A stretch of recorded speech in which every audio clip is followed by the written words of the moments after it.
C'est l'histoire d'une jeune fille maltraitée qui est condamnée à toutes les corvées, à être mal habillée et qui finit par être sauvée par un prince.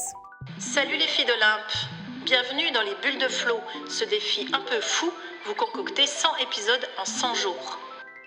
Chaque bulle sera une respiration, une histoire ou un défi pour éclairer autrement nos différences, nos ressemblances et nos fameux possibles. Je suis Florence Hugui, facilitatrice des impossibles, et je vous emmène avec moi dans mes bulles d'expériences, d'anecdotes, de dialogue avec vous aussi, bien sûr. Allez, on respire et on s'envole. Le sujet du jour, il m'a été soufflé par une fille d'Olympe qui écoute ce podcast et qui avait envie de creuser une question un peu sensible, un peu complexe, qui concerne nos inconscients. Toute cette discussion avec elle a porté sur le livre de Colette Dowling qui s'appelle « Le complexe de Cendrillon » et qui date de 1981. Comme c'est assez ancien, j'étais très hésitante. Je me suis dit que c'était plus du tout d'actualité. Et puis, par acquis de conscience, je suis allée ouvrir ce livre que j'ai dans ma bibliothèque, qui est épuisé depuis belle lurette. Et en fait, j'ai trouvé qu'il avait énormément d'accents d'actualité et que c'était vraiment intéressant, en fait, de partager avec vous les réflexions qu'on peut tirer de ce bouquin et ce qu'on peut en faire aujourd'hui, en 2025. Je vais essayer de vous montrer pourquoi. Pour commencer, juste se rappeler un peu l'histoire de Cendrillon. Donc, Cendrillon, c'est un conte de Charles Perrault que nous avons toutes et tous entendu quand on était petit ou petite. C'est l'histoire d'une jeune fille maltraitée qui est condamnée à toutes les corvées, à la poussière, à être couverte de cendres, à être mal habillée et qui finit par être sauvée par un prince. Alors bon, d'accord, on est d'accord que ce genre de scénario aujourd'hui, ça passe mal, mais il ne faut pas non plus oublier que ça continue d'être le genre de scénario qu'on sert régulièrement aux petites filles et aux petits garçons. Ça fait partie des contes traditionnels, des contes classiques qu'on continue de partager. Alors, quel est le message derrière ce conte ? Pas très compliqué, hein. Une femme, pour exister vraiment, on doit la choisir, on doit l'élire, on doit en prendre soin, on doit la soutenir comme si elle était incapable de se débrouiller par elle-même. À ce moment-là, sa valeur, elle viendrait du regard de l'autre. Colette Dowling, elle le détaille très bien. Cette tendance inconsciente que nous avons, nous les femmes, à saboter notre propre réussite pour quelque part, rester faible, rester sauvable et avoir donc ce qu'on appelle un bénéfice secondaire à nos situations d'auto-sabotage.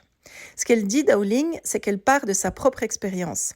Elle était indépendante, elle est écrivaine, elle est mère de 3 enfants et tout à coup, elle se découvre dans sa vie de couple et elle se rend compte qu'elle adopte un espèce de comportement qui n'est pas du tout celui de la femme indépendante qu'elle a été jusque-là. Tout à coup, elle se met à cuisiner, elle se met à ranger sa maison de manière absolument parfaite, elle met sa carrière au second plan. Tout à coup, c'est comme s'il y avait d'autres choses qui étaient plus importantes qu'elle. Et ça, elle le fait, et elle le souligne dans le livre, sans que son compagnon ne lui demande quoi que ce soit. Donc c'est comme si elle avait intégré qu'au moment où elle devient mère, au moment où elle devient épouse, eh bien elle a un certain nombre de tâches qui prennent l'ascendant sur les autres et qui tout à coup se placent au premier plan dans ses plans de vie, alors que jusque-là, ce n'était pas du tout le cas. Elle s'efface toute seule, et c'est ça que Colette Dowling met en exergue. Et au moment où son livre paraît en 1981, il y a plein de femmes qui disent « Ah, mais moi aussi je fais ça ». On n'est pas dans ce qu'on pourrait appeler une sorte de faiblesse individuelle, pas du tout. On est dans quelque chose de l'ordre du culturel, de l'attendu sur le rôle des femmes dans cette société. On nous apprend depuis petite à attendre, à servir et à ne pas trop briller. Et même si ce livre, il date de 1981, j'ai parfois des discussions avec certaines des filles d'Olympe qui peuplent mon agenda et qui me donnent des nouvelles de leur vie. Des histoires comme celle-là, j'en entends. Mon cher public préféré, vous allez vous reconnaître dans certains aspects parce qu'on parle en fait de comportements totalement inscrits dans nos inconscients que nous appliquons sans même nous en rendre compte. Pour que ce soit plus clair pour vous, je vais volontiers vous décrire quelques-uns des rôles de ces cendrillons et comment elles existent encore à l'intérieur de nous, dans nos inconscients, et qu'il s'agit peut-être de les regarder en face, de les débusquer, comme on le fait avec des saboteurs divers et variés qui peuplent notre intérieur, notre cerveau, notre cœur et qui nous empêchent d'aller là où nous souhaitons aller. Et c'est peut-être là l'intérêt de faire un épisode sur le complexe de Cendrillon. D'abord, il y a celle qui attend. celle qui a plein de rêves, qui a plein d'élan, mais qui a une petite voix à l'intérieur qui lui murmure que ce sera plus facile quand on sera plus seul. Comme si notre identité n'existait pas vraiment en étant seul et qu'il fallait être deux pour pouvoir la magnifier quelque part, cette identité. Si on prend des exemples dans les médias, on peut citer la trajectoire de Meghan Markle, qui était une actrice tout à fait indépendante et qui était en train de faire une carrière plus ou moins réussie avant qu'elle ne rencontre le prince Harry, et qui a été beaucoup réduite à ça dans le verbatim des médias qui en ont parlé. C'est l'actrice qui est devenue princesse. C'est-à-dire que c'est comme si tout son parcours n'avait eu de valeur qu'au moment où elle a rencontré Harry. C'est pas forcément ce que Meghan Markle vit. Ce qui est intéressant, c'est le discours qu'on développe autour de personnes comme elle. Dans la fiction, on pourrait citer Bridget Jones. Bridget Jones, c'est l'éternelle célibataire maladroite, dont l'histoire n'a de sens que quand un homme l'a choisie. Et le message inconscient que nous recevons à travers ces exemples-là, et surtout la manière dont on en parle, c'est « nous ne sommes pas complètes si nous sommes seules, nous devons attendre pour qu'on vienne nous aimer ». Le second type de Cendrillon dont j'ai envie de vous parler, c'est celle qui recule. Elle, c'est plutôt la bonne élève.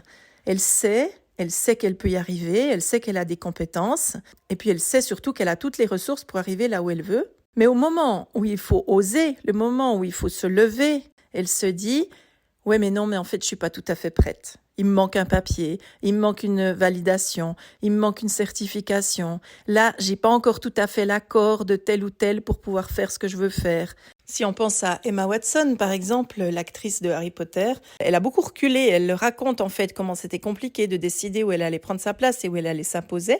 Et en fait, elle a fini par accepter ce rôle d'ambassadrice à l'ONU pour les femmes et puis aussi sa carrière d'autrice. Et on le voit, c'est de loin pas la seule. On sait combien de femmes politiques, par exemple, renoncent à se présenter à une élection parce qu'elles sont persuadées de ne pas être prêtes. Et moi, j'entends beaucoup ça dans toutes les formations que j'ai données aux femmes qui souhaitaient se lancer en politique ou s'engager dans une action publique, de les entendre me dire à quel point elles se sentent pas prêtes, pas encore ceci, pas encore cela, avec un papier encore à compléter ou alors des compétences à ajouter, etc., etc. Et on reste vraiment dans quelque chose qui nous est donné aussi par la littérature et par les trajectoires de femmes qu'on a autour de nous. Le message inconscient, c'est « restez modeste, ne dérangez pas, n'occupez pas trop d'espace ». La troisième Cendrillon dont j'ai envie de vous parler, c'est celle qui est tiraillée.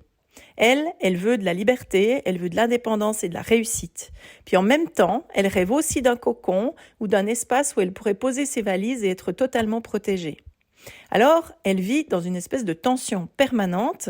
Elle a un pied sur l'accélérateur et un autre sur le frein, ce qui fait qu'elle n'avance jamais aussi vite qu'elle le souhaiterait et elle est tout le temps retirée en arrière. Beyoncé, par exemple, elle incarne un peu cette double aspiration. Parce que d'un côté, c'est une immense artiste indépendante qui fait énormément écho auprès de toute une génération de femmes et elle a un rôle hyper important. Et en même temps, elle parle tout le temps du fait que si elle arrive à faire ce qu'elle fait, c'est parce que son couple est solide et que ça représente un socle pour elle. Et là, le message inconscient, c'est oui, tu peux être libre, mais pas trop. Donc, tu peux être forte, mais être seule forte, ça, c'est compliqué.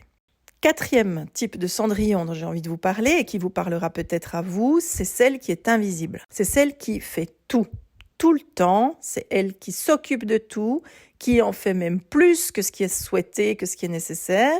Elle en fait plein à la maison, au travail, elle est fiable, elle est loyale, elle est indispensable, personne ne peut se passer d'elle. Si elle disparaissait, ce serait la fin du monde, mais personne ne la voit. Donc on l'applaudit pour son sérieux, mais on ne la félicite jamais pour sa valeur, parce que c'est comme si c'était évident. C'est toutes ces femmes qui font tellement de choses dans leur famille, par exemple, et dont on ne se rend pas du tout compte du rôle important qu'elles peuvent jouer. Tina Turner, elle a vécu ça assez longtemps. On sait qu'elle a été largement éclipsée par son mari, par Ike Turner, qui la battait, qui la traitait extrêmement mal, alors que c'était elle, la brillance de ce couple.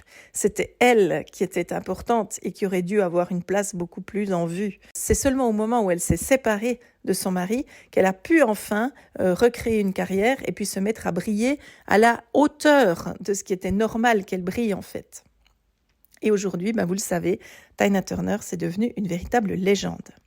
Ça, c'est un autre message inconscient qui serait quelque chose comme « Votre place, c'est dans l'ombre, vous soutenez, mais vous n'êtes pas du tout tenu de briller. Dernière des Cendrillon dont j'ai envie de vous parler aujourd'hui, c'est celle qui hérite.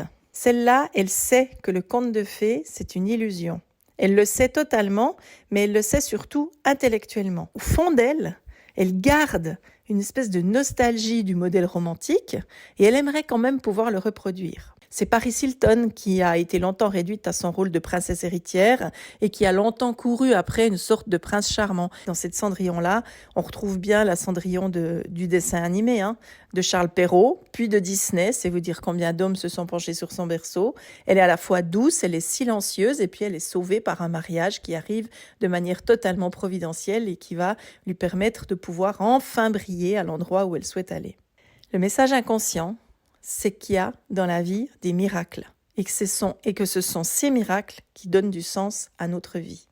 Alors que non, ce qui donne du sens à notre vie, c'est nos choix, c'est nos envies, c'est nos réalisations, c'est nos succès, ce sont nos échecs aussi qui nous apprennent tellement et qui nous permettent d'aller dans la direction dans laquelle on a envie d'aller. Alors vous, quel Cendrillon vous êtes? Comment vous vous sentez à travers ces différentes descriptions? Est-ce que vous êtes celle qui attend, celle qui a tendance à reculer, celle qui va se déchirer ou alors même celle qui pourrait bien s'effacer ou alors celle qui rêve encore au conte de fées idéal? La question ici, c'est pas du tout une question qui doit vous amener à vous juger, pas une seconde. C'est juste une question qui vous permet peut-être de prendre conscience de quelques biais qu'on peut avoir dans nos inconscients. Et si je vous raconte tout ça, c'est parce que je vous invite à aller réfléchir à comment ça se passe pour vous. Qu'est-ce qu'il y a dans vos inconscients qui dort encore, qui vous attache parfois à un endroit dont vous aimeriez peut-être vous libérer pour aller ailleurs, pour aller là où ce serait vraiment juste pour vous. Ces archétypes, ils vivent en nous. Ils viennent de nos éducations, ils viennent de nos traumas aussi, et puis ils viennent de toutes les injonctions sociales qu'on se prend dans la figure toute la journée. Et comme le disait Colette Dowling, en fait, la libération, c'est apprendre à ne plus attendre, à ne plus reculer, à se permettre d'enfin occuper toute cette place qui est la nôtre de fait. Parce que nous sommes en 2025, parce que nous n'avons absolument plus besoin de pantoufles de verre pour être reconnus, parce que nous avons le droit d'écrire nos propres histoires et surtout de marcher dans nos propres chaussures. Merci de m'avoir écouté jusqu'au bout. À bientôt pour la prochaine bulle.